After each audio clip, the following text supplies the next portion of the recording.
Following a breakthrough in their career, it has become a trend among many rappers to establish their own record labels, fueled by the ambition of creating hip-hop's next big superstar, whether that be by giving them huge features, spending tens of thousands on playlisting and advertising, or taking a more organic route by not really giving them any support and letting them blow up themselves. However, the majority of these labels end up having tragic endings, with rappers giving up on their artists after constant failures, or even sometimes the signees wanting out of the label due to them feeling restricted by the label's management. So here are rappers with failed labels. First, we're going to delve into Drake's OVO Sound record label, which has faced huge criticism due to it not even being a record label, with fans naming it a writing camp, where Drake signs these upcoming superstars, lock them in the box, force them to write for him, give their songs away to him, and not be allowed to release their own work. Is Drake's OVO Sound a successful record label that lets their artists flourish, or is it a fast track to a dead career? The OVO Sound record label was founded in 2012 by Drake and his longtime collaborators 40 and Oliver El Khatib. After the success of Drake's second studio album Take Care, which on release in 2011 debuted at #1 on the Billboard Hot 100 and sold 600k units first week, it seemed like it would be the perfect time for Drake to start branching out and try creating hip-hop's next superstars with his OVO label. The first artist OVO would approach to sign would be the mysterious R&B singer The Weeknd. Now Drake would actually introduce The Weeknd to his fans all the way back in 2010 before he even formed the OVO label. He posted 2 of The Weeknd songs on the OVO blog, and a couple months later, Drake would tweet a couple lyrics from The Weeknd's Wicked Game, while also posting the song on his blog. Now at the time, Drake has shown a lot of love and basically co-signed The Weeknd, which wouldn't come as a surprise, as at the time in 2011, The Weeknd would release 3 successful tapes: House of Balloons, Thursday, and Echoes of Silence. Drake would follow this up by meeting up at one of Abel's shows in Canada, where they would link up after the show and start working together, with Drake appearing on The Weeknd's track The Zone. The Weeknd would then work on Drake's Take Care album, where he would write 5 of the songs. Now Drake must have been a huge fan of him, as he said in an interview, "I usually don't branch out writing wise working with other people. I usually like to write all my own stuff, but we get it. We try to tap into the same emotions because we're from the same city." And you can probably tell how much of a fan Drake is of The Weeknd. However, this may have not been an actual reflection of what happened between the duo. In an interview with Complex in 2013, The Weeknd revealed that his House of Balloons project was supposed to have 14 songs, until Drake cut the album short and took several tracks for himself. The Weeknd said, "I gave up almost half my album. It's hard." However, he then went on to say, "I will always be thankful. If it wasn't for the light that shined on me,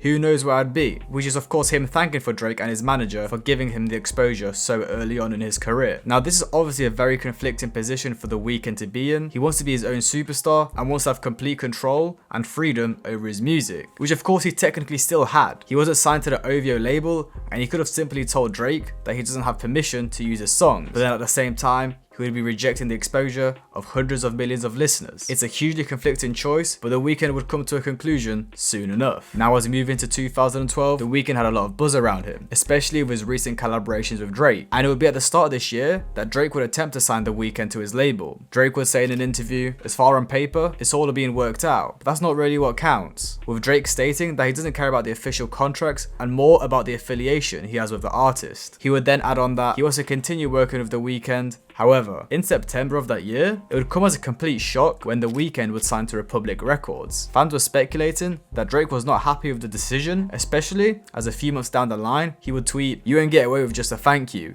You owe me a favor," with that tweet supposedly being aimed at The Weeknd. Now if I was Drake, I would be pretty upset too, especially with the heights that The Weeknd has reached in the modern day. He's literally the biggest artist in the world, so Drake definitely missed out. Not only missing out by taking a percentage of The Weeknd's revenue via a contract, but also due to the fact he lost a talented artist that made hits for him. However, if we look at it from The Weeknd's point of view, he probably made the correct choice. During 2012 and 2013, Drake was a global superstar, but it seemed like The Weeknd had greater aspirations than to be the guy that wrote and gave songs away to Drake. He wanted to be his own entity. So now looking at it, would he have rather signed to OVO, where he would be used to write hits for Drake and be stuck in his shadow, or signed to Republic Records, who can push him to become his own superstar and also give him his own XO imprint? And luckily for The Weeknd, he made the right choice, and he was very lucky, as many other artists that ended up signing to OVO basically had the spotlight taken off them and were forced to give up songs for Drake, even though they would be promised complete freedom. For Drake, this was a fumble. Not being able to sign one of the world's greatest artists was a big big miss, but for us as listeners, it was probably good that he didn't sign, as otherwise we would have never been able to listen to The Weeknd as the artist he is today. And now in the present day, Drake revealed the truth of what actually went down between him and The Weeknd. He just really came to me at one point, came to all of us and was like, look, like I don't want to sign under another artist because I feel like I could be just as big or bigger. And I never like had any resentment towards like, oh, you didn't stay on OVO. That was never really like... Clearly showing no tension between the two. Now back to 2012 and delving back into the OVO Sound label. Upon founding the label in 2012,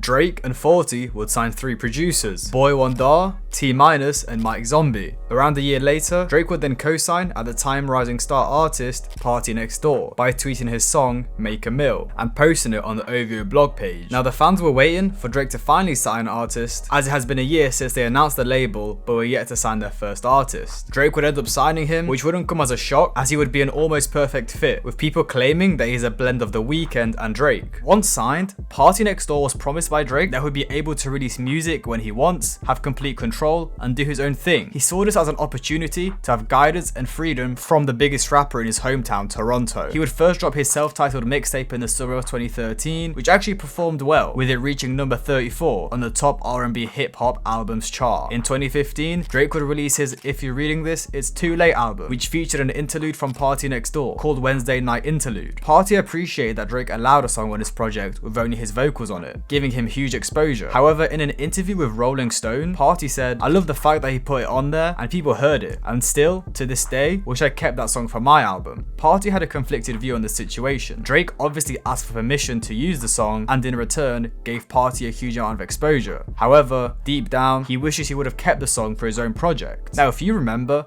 I mentioned that Drake promised the Party Next Door that he would have complete freedom over his music. So surely when Drake asked him to use the interlude on If You're Reading This, It's Too Late, surely Party could have just replied with a simple no. Now, Party Next Door is probably the most recognized OVO signee, with him going on to write songs such as Rihanna's Work and Wild Thoughts, and multiple Drake songs on projects such as If You're Reading This, It's Too Late, Scorpion, and Nothing Was the Same. However, all this success, working in the shadows of other artists, never reflected the numbers he was getting on his own work. His debut studio album released in 2014, selling 15k first week, with the only song charting being a Drake feature on the song Recognize. 2 years later, he would release his second studio album, Party Next Door 3, with it only reaching 50k first week sales, which if you look at it from the perspective of in that same year he wrote 2 songs on Rihanna's Anti album, and in the past 2 years has collaborated multiple times with Drake, it is a low amount of sales. He's of course still managed to gather some platinum and gold records with a lot of his solo work, but I definitely think he could be achieving way more with his own music. Now in the same year as Party Next Door signed, 2013, Drake would also sign the Canadian duo Majid and Jordan, with Majid Al-Mascati being a singer and Jordan Ullman being a producer. They would be signed to the OVO label after Drake and 40 were impressed by their After Hours SoundCloud EP, which they made between the Toronto college dorms and their parents' basements. They would be credited on Drake's 9x platinum song Hold On We're Going Home, which they actually made themselves and then handed over to Drake. The song of course had a major success and gave the duo an amount of recognition they could never imagine. However, 4 studio albums and an EP later, the duo only managed to register on sales once and managed no success on the Billboard's Hot 100. Their first studio album even had a Drake feature and only managed to sell 5,000 units, which was really poor. But if we're being real, I don't think they really care. Their Hold On We're Going Home hit with Drake probably set them up for life and gave them an amount of success that people would kill for. But on a music legacy standpoint, they're a complete flop. Now 2014, 2 years after the OVO label officially launched, Drake would bring on 2 more artists, O.B. Bryant and Isle of McConan, with both of them being the first non-Canadian artist signees, with O.B. Bryant being less of an official artist and more of a character to bring to the OVO entourage. He coined the term top season and also invented the sprinkle dance move. He also starred in a couple music videos where he basically acted as the comedian. He would release a couple singles on SoundCloud with Drake features. However, he would go randomly missing and never release music again. Then probably the darkest story so far, Isle of McConan. Raised in Atlanta, Georgia, McConan was signed to the OVO label in 2014 with a huge buzz as his Tuesday single was going super viral, with Drake eventually dropping his own remix of the song. Now before signing to the OVO label, Isle of McConan would be already heavily tapped in with some of the biggest people in the industry. He would be working with the likes of Metro Boomin, Mike Will Made It, Sony Digital, and 808 Mafia, who were all unusually impressed by his rookie work. After dropping his self-titled EP, he would gain huge attention from tracks Tuesday and and I Don't Sell Candy No More, with the pop star Miley Cyrus even reposting his work, and eventually Drake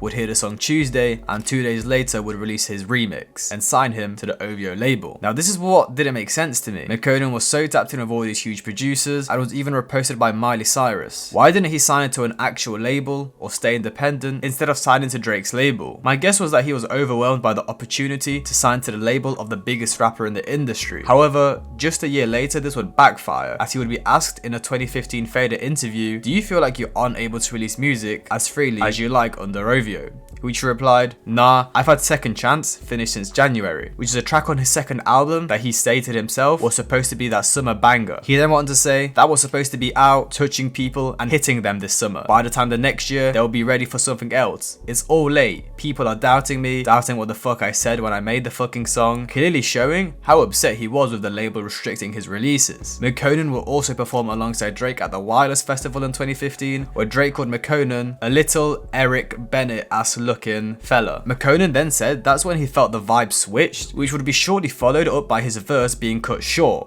while performing alongside Drake. But this would keep getting worse. Fans would bring up McKonan's old tweets from 2010 where he was dissing Drake, with McKonan then coming out and stating that they were the work of a hacker. And this could have been the reason that McKonan was so distant from the OVO label. He hadn't worked with any of his label mates and even said he barely saw Drake. And to make matters even worse, McKonan would drop an absolute stinker on a Tim Westwood freestyle which had the internet in tears. And in this freestyle, he would mention his supposed beef with Drake, which apparently was the breaking point for their relationship. After all this went down, McKonan would end up leaving the OVO label in 2016, which I'm not even surprised about. Even from Drake's point of view, he spoke down on Drake and his label in interviews, and even the tweets that resurfaced from 2010, it just looks embarrassing on Drake's behalf. But even after McKonan left the label, Drake would confront him at Rihanna's VMA after party in 2016, when in an interview McKonan said it was in the middle of the goddamn after party at the Up and Down club. Everybody that was in there was in there. I'm in here around these Vanguard awards and I'm accepted, and I took pictures with Chainsmokers and G-Eazy and everybody, and we're all friends, and I'm here in the middle of the floor, no security, and they coming up and I just stepped to the side and they see me and stop, and the biggest motherfucker in the game goes woo woo woo, next time I'ma fuck you up. Drake wouldn't respond to these allegations and things would go quietly after they separated. More recently, McKonan has continued to diss Drake and the OVO label on social media, but it just seemed like McKonan wanted to have some clout after he fell off. In the end, McKonan became a one-hit wonder, and it seemed like Drake only really signed him to hop on his hit song and make a quick bag. Now in 2015, another Canadian rapper would be added to the roster, Roy Woods. Around the time, Roy would be an exciting upcoming rapper. However, with it seeming like after signing to the label, his quality and work ethic declined. He would make a hit song Drama featuring Drake, which sits at over 300 million plays on Spotify. In a recent interview, Roy revealed that it was himself who decided he needed a break from music due to him feeling like he was losing control of his life. After a 5-year break, in 2023, he'd release his Mixed Emotions album, which he worked on with Drake. But it would eventually drop with no Drake features and Drake giving it zero promotion. As he's your artist that is signed to you, why wouldn't you help him get bigger? He would get himself 2 platinum certifications with his song featuring Drake and 2 more gold certifications with his singles, but that was about it. In that same year of Roy Woods signing, Drake would also recruit a mysterious R&B duo, Division, composed of the Canadian singer Daniel Daly and the producer 1985. They would make an appearance on Drake's Views album on the song Faithful, but that would be about it. After signing to the OVO sound, they would shortly drop a couple albums which would place top 50 on the Billboard 200. However, their most recent 2023 project completely failed to land on the charts, and of course, no promotion or support from Drake. Fast forward to 2017, Drake would sign 2 more artists, Baka Not Nice and Popcorn, with Baka being Drake's old friend and security guard since 2013. He would first introduce himself to the OVO fanbase on Drake's Nothing Was the Same album, where he would feature as additional background vocals. However, he would be arrested in 2014 for some not nice things, which would leave him in jail for almost a year. After he was released, Drake would celebrate by stating on the song Know Yourself, I might declare it a holiday as soon as Baka get back on road. Then 2 years later in 2017, he would officially join the OVO family. He would release a single, Live Up To My Name, co-written by Drake. It would debut at number 77 on the Canadian Hot 100, but Baka wouldn't be consistent with the releases. I think Baka's rapping career was more of a gift from Drake to financially help him out, as Baka is one of Drake's OGs. Then Popcorn, the Jamaican singer who would also sign around 2018. Drake would give him features, which would turn out to be his biggest songs over the years. However, in 2023, Popcorn would state in an interview, I have so much music, the label can be weird sometimes,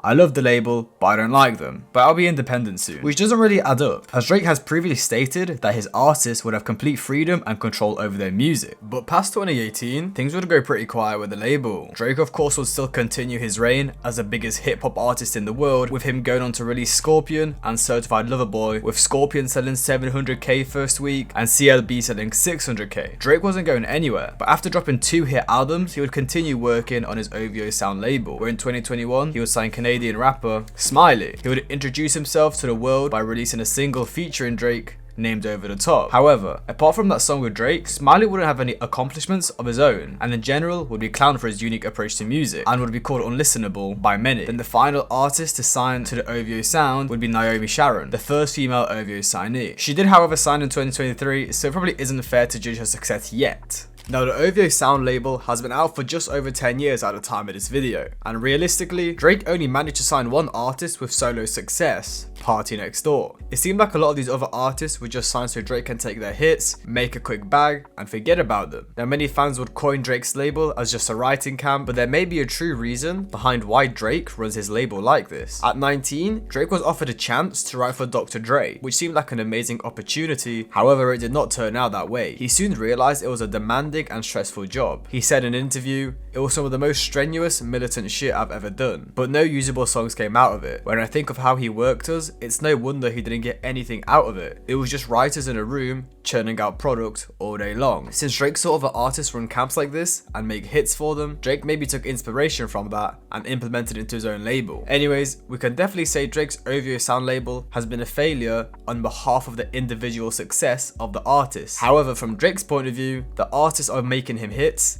and getting him the bag, so you can't really judge him. Now, we're going to go into the disaster that is Travis Scott's Cactus Jack label. Travis rose to fame in 2015 after he dropped his debut studio album, Rodeo, which sold an incredible 80,000 units first week, and debuted at number 3 on the Billboard 200. Travis would reach even bigger heights with his project Birds in the Trap, which debuted at number 1 on the Billboard 200. With these two projects, Travis Scott would cement himself as a star within the hip-hop scene, with all eyes on him when he announced his third studio album, Astroworld. But before the release of that album, Travis Scott would first start his Cactus Jack label in 2017. He would claim in an interview that it was meant to be a launching pad for new artists and producers without major labels taking advantage of them. Basically, he wanted to replicate what Good Music, Kanye West's label, once did for him and his career. The first artist that signed to the label was Smokepurpp, and off the bat, the signing was a bit weird, and I'm saying it was weird because the signing was all speculation and allegation based on Smokepurpp showing off that he's in the studio with Travis Scott. The initial reception of Smokepurpp supposedly signing to Cactus Jack was terrible, with fans being extremely shocked and upset that Travis would basically sign this meme rapper, or even sometimes referred as Lil Pump's sidekick. Travis Scott would feature on one of Smokepurpp's songs, Fingers Blue, and executively produce his album Dead Star. But after that, literally nothing happened. In the end, it seemed like Smokepurpp never officially signed to Cactus Jack, and it was just Smokepurpp's label, Almeo, paying Travis Scott to be affiliated with Smokepurpp to give him some clout. In 2020, Smokepurpp announced him and Travis parted ways and he's on to bigger things. And bigger things in quotation marks, because in more recent times, Smokepurpp's career has been an absolute downward spiral. In the summer of 2020, his album Florida Jit was at an embarrassing 5k units. And then of course, we can all remember that absolutely tragic Tim Westwood freestyle. I'm a motherfucking stoner. I'm a motherfucking boner. Nothing really came out of all this hype with Smokepurpp. If anything, being affiliated with Smokepurpp damaged Travis's reputation. The first real artist that got signed to the label that Travis Scott would properly start promoting and putting it out to open for his shows was Sheck Wes. Sheck Wes quickly rose to prominence back in 2017 after dropping the single Mo Mamba, with it becoming an absolutely viral hit, with it currently just surpassing 1 billion plays on Spotify, which is crazy considering it's only been out for 5 years. Now with this huge hit and also signing to Travis Scott's label, everybody was excited to see what was next from Sheck Wes, but that wouldn't come till later. After signing Sheck Wes, later in 2018, Don Toliver would be signed by Travis Scott, and at the time, he basically had no music out and was literally a nobody. He would be introduced to the world as a feature on Travis Scott's Astroworld on the song Can't Say, and at the time of the album being released, Don Toliver only had 3,000 followers on Twitter, yet was talented enough to be the main factor behind that song blowing up. Nobody knew who he was, yet fans were amazed. This really gave Don a head start in his career as he became one of the most hyped up rappers overnight. Sheck Wes would also have credits on Astroworld, but only as additional vocals on No Bystanders alongside Juice WRLD. And again, this feature on Astroworld gave Sheck Wes a huge amount of exposure. He ended up releasing his debut album, Mud Boy, towards the end of 2018 with huge hype from Mo Mamba and the Astroworld feature. Fans were expecting him to reach new heights with this project. However, it wouldn't turn out that way. The album landed at number 17 on the Billboard 200 and sold pretty poorly at 25k units first week. But he did get okay reviews, and fans were looking forward to further music from him. In 2019, Don Toliver would continue to shock the world when he released the hit single, No Idea, which absolutely took off when it was released, and it's currently his biggest song. Post Astroworld, Travis Scott would drop Jack Boys, with it containing features from huge artists such as Pop Smoke, Lil Baby, Quavo, and Offset. But alongside these features, Travis Scott would place his artists, Sheck Wes and Don Toliver, which was a very smart way to promote them. 2019 was a hugely successful year for Travis and his artists. Sheck Wes was still growing from his viral TikTok song Mo Mamba, same with Don Toliver, who had his hit single No Idea also blown up on TikTok. Jack Boys would also debut at number 1 on the Billboard 200, providing them with further attention and success. In the following year, Don Toliver would eventually release his debut studio album, Heaven or Hell. It landed at number 7 on the Billboard 200 and sold 44k. Considering he was a literal nobody a year ago, this was quite impressive. It seemed like Travis Scott really found a gem, and he was bound to be the next superstar within the hip hop scene. Don Toliver was seriously looking like a great investment. However, on the other hand, Sheck Wes. I don't know what happened to him. Since the release of his album in 2018, he's dropped around 3 singles a year, with no EPs or anything. It doesn't really make sense to me. My guess is he's made so much money from Mo Mamba that he's just enjoying his life and is not really bothered. Nevertheless, as we wrap up 2020, the Cactus Jack label seemed like it had a lot of potential, but they were only 2 years into their reign, so they still need more time to be properly judged. In 2021, Travis Scott would sign the hottest rapper within the underground, Sofago, who at the time was blowing up from his songs Knock Knock and Off the Map. Once signed, Travis Scott and Don Toliver would start posting Sofago's music on their stories, which of course got their fans interested in who this new signee is. However, once signed to the label, Sofago wouldn't drop for almost 2 years. He would drop 1 single and feature on Trippie Red's Trip at Night album throughout 2021. And even though there was a drought of Sofago's music, he was still streaming insanely well and popped off on the feature for Trippie Red. But with their lack of releases, it seemed like his career was headed the same path as Sheck Wes. But eventually, they would get to work. Throughout 2021 and 2022, the Cactus Jack management would start pushing Sofago, as it would get him in loads of commercials, a Jimmy Kimmel live show, and an Apple Music collaboration. What you want? Eventually, he released his debut album, Pink Hearts, in late 2022, but it seemed like the entire excitement for Sofago died. Not only did he fail to register on the Billboard 200, he also completely switched up his sound, which was an attempt to attract new listeners and expand his fan base. But all it did was push his OG fans away. He immediately got called out online, especially as some of Sofago's classmates, such as Yeet, Ken Carson, and Destroy Lonely, were seeming like they were starting to progress way past Sofago. The worst part was though, is that Sofago did not take the hate and criticism very well. He would start responding to fans on his old Instagram account, saying his supporters are acting fake, and telling everyone that he knows what he's doing, and people should stop telling him how to release his music and live his life. The first issue with Pink Hearts was that he simply took too long to drop. Almost a 2-year wait for an underground rapper's album is too long, especially when you have someone like Yeet, who at the time was dropping over 3 projects a year. But Sofago's delay in music could have been due to the Astroworld event tragedy on the 5th of November in 2021, which left 10 people dead. This resulted in Travis Scott and his entire brand to be under fire by literally the entire world, which of course would have been a terrible time for Sofago to release his music, so this could have caused him to delay any music he had planned to release. This wasn't the end all and be all for Sofago and Cactus Jack. It was his first studio album and he was still young, so he still has loads of time. And that same year that Sofago signed to the Cactus Jack label, Don Toliver sold an impressive 70k first week with his album Life of a Don, which was almost double his previous album. Throughout 2022, nothing really would happen within the Cactus Jack label until towards the end of the year, Don Toliver dropped the lead single to his 3rd studio album. A music video would be released alongside the song, but something seemed off. It would gain a staggering 5 million views in 24 hours, with many of the comments looking bot-like, which got fans thinking that the label was botting Don Toliver's views. Now look, Don Toliver is of course signed to Cactus Jack, however, the distribution of his music is done under the label Atlantic Records, who have a history of playing with their artist streams, with even the likes of Bobby Shmurda calling out NBA Youngboy for having his views botted, and then going on to say you can get something like 1 million views for 4K. Now obviously when this happened it was a big deal, but in the current day I don't think many people even remember that this Don Toliver music video had some views botted, but it did leave a negative view on Don Toliver and the Cactus Jack label for a short time. As we move into 2023, Don Toliver would end up releasing his third studio album, Lovesick, which landed number 8 on the Billboard 200 and sold pretty poorly at 40k, which I think is disappointing considering he had the likes of Future, Justin Bieber and Lil Durk on the album, and with the fact that his previous album sold 80k. I was expecting a lot more. So Fago would then drop his first project following Pink Heart's Go Plus, a short EP where he displayed a diversity of sounds. This project actually switched the view of Fago within the underground, as he finally went back to his old sound and people started messing with him again. Sheck West was still to drop, with his last single being in 2022. However, this was definitely due to him reaching such a peak in rap. As of today, he's currently playing basketball professionally in France. And in the end,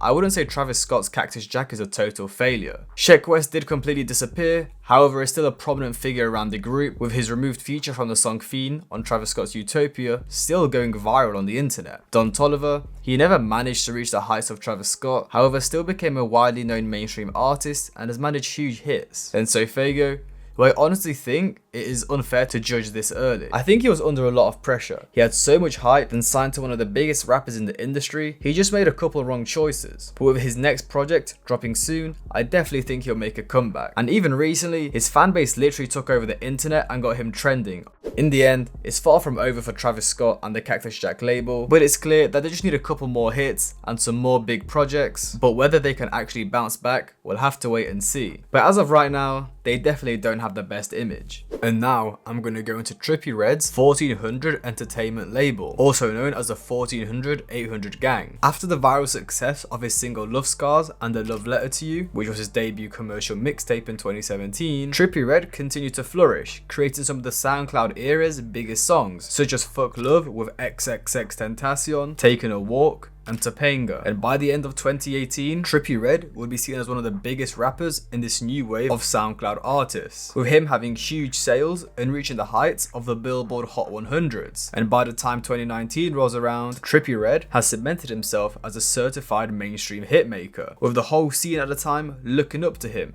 as one of the pioneers of the modern emo rap genre. With all this newfound success, Trippie wanted to do something new, expand his brand and share his talents, which would lead to him setting up his 1400-800 collective. The label would first begin in 2019, with the first official artist signed being K-Suave, Sunny 2.0, Chris King, and one artist unofficially signed, Tizo Touchdown. Tizo would be around the 1400 camp a lot and can be even seen in one of their vlogs and Montreality interviews. At this point in time, Tizo seemed like an artist with a lot of potential. However, he was signed to another label. Now of course this is all theory, but I really think Trippie should have attempted to bring in Tizo to the collective. He could have waited for his contract to expire or even buy him out of the contract. But of course that didn't happen at the time, which is a shame, as in the current day, Tizo Touchdown is a huge artist and has recently blown up. But now, let's move on to the actual 1400 artists. So first, Chris King, who has an interesting backstory. He has been making music for over 10 years and used to be close friends with Justin Bieber and even slept at his house for a year and a half. He was also very close friends with Kylie Jenner, who used to repost his music back in 2011. As we can see, Chris King is super well connected, which would lead to him meeting Trippie Redd around 2017, where Chris would act as a mentor for Trippie as he was blowing up at the time. And after Trippie blew up and became a superstar, he would sign Chris King to his label. Of course, this whole time, Chris King is releasing music, but it really isn't taking off. Now this is where Trippie Redd comes in. As he and Trippie are close friends, Trippie starts giving him all these features for free, which of course got his streaming numbers popping. And for me, the issue of this was that it really didn't seem like Chris King was trying to be a proper artist and was just trying to feed off Trippie Redd's features. This of course helped Chris King's career, but in return, it damaged Trippie's, as he's giving away these features to artists that no one knows, which diminishes the value of Trippie Redd's sound. Anyways, back to 2019 and the beginning of the 1400 collective. Once K-Suave and Sunny signed, it was time to get to work and start releasing proper music under Trippie's label, and Trippie Redd would give them a huge boost in their careers by giving them a bunch of features. By 2021, K-Suave would have dropped 2 projects, Thought Slayer 2 and Sexually Active, which featured 3 Trippie Redd features each, with all of them being the highest streaming songs on the projects. These albums wouldn't do any crazy numbers and would have okay success within the underground scene at the time, but K-Suave's career was looking pretty bright as he was starting to build his own fan base. Sonny would also release music which was littered with Trippie Redd features. Sonny's first ever song was literally with a Trippie Redd feature, so I don't know if Sonny is trying to have any actual musical success or he was just trying to make a quick bag from Trippie, similar to Chris King. Now, one of the songs Sonny and Trippie released would be the infamous Hello Kitty song, where Trippie was flamed by the entire community for copying Carti's New Neon. Hey, cat, little neon.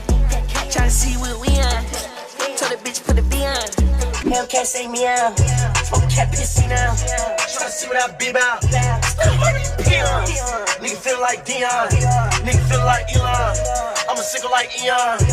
First impression, the clips are beyond similar, with Trippie even using Carti's exact Hellcat line. However, you have to respect Trippie and Sonny because this track was classed as one of the first ever rage genre songs. Trippie did pop off on the features, however, Sonny's parts were hugely disappointed. The songs all got like millions and hundred thousands of plays, but it was all because of Trippie, nothing to do with Sonny. While K-Suave on the other hand would further release 2 projects, Hit Me When You Land with no Trippie Redd features. The project actually had decent success. It would let K-Suave build a fan base within the underground, and it genuinely looks like he had some potential to make it big. He would also drop Midnight in Malibu, which was a significant improvement from his previous project, but this time with 1 Trippie feature. And overall, his fans started to think that his music had been at decline, with him even being caught up in a controversy for not paying his producers, which resulted in his Midnight in Malibu project being temporarily taken down. But this isn't the only legal trouble K-Suave would get himself into. In 2020, Trippie Redd would give K-Suave a Playboy Carti feature that he once had. K-Suave would take it upon himself to actually release the feature on his Lovesick project under the song Perk 97. He did this in a secret way where he posted the song but didn't mention Playboy Carti as a feature on Spotify or SoundCloud to bypass the Interscope copyright intellectual property system. However, this wouldn't end well as he would eventually get a cease and desist letter and would have to take down the song and the entire project as it contained an unauthorized feature. Not only is this shitty from K-Suave, but I also think it's shitty from Trippie Redd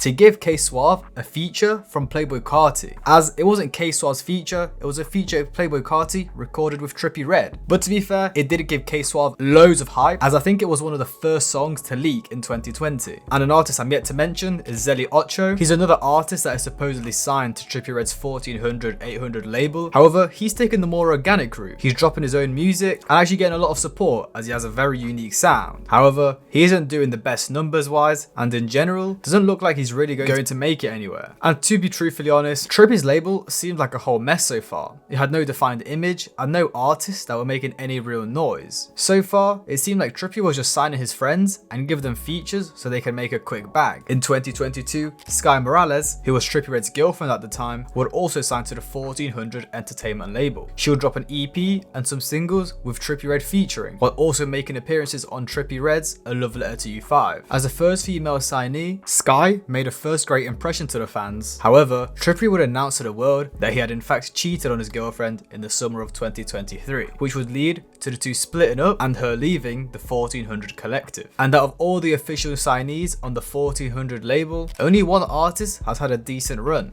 K-Suave. Sonny 2.0, he made a lot of money off them Trippie Redd features, but he hasn't released in a long time, and even when he has, his singles have gone awful plays. Chris King, now personally, I don't think his music is great, but he actually does have his own fan base. Of course, all his big numbers are from Trippie Redd features, but he actually has had some solo success. And then Zelly Ocho, again, his numbers aren't great, but he's taken the more organic route out of releasing music without any Trippie Redd support. But if we put it into the perspective that none of Trippie Redd's artists have above 400,000 monthly listeners and are pretty much random SoundCloud dudes Trippie has found from Ohio, it doesn't look great. Now compared to someone who blew up at the same time as him, Playboy Carti, who has managed to keep up his hype and launch his own successful label, it's pretty embarrassing on Trippie's behalf. We can even go further with this to talk about Trippie's downfall and how all his music's flopping, he's barely selling like 40-50k, whereas Carti, someone he blew up with, is doing crazy numbers and hasn't even reached his peak yet. Musically wise, Trippie's label is horrible and just seems like a quick check for a lot of Trippie's friends. And that wraps it up for today, guys. Which label do you think was the worst out of all of these? Personally, it's probably Trippie Red's, because they just had zero success, and especially with Trippie Red's career going into the bin as well, it's pretty bad. Hope you guys enjoyed. Like, subscribe and comment, and I'll see you guys in the next one.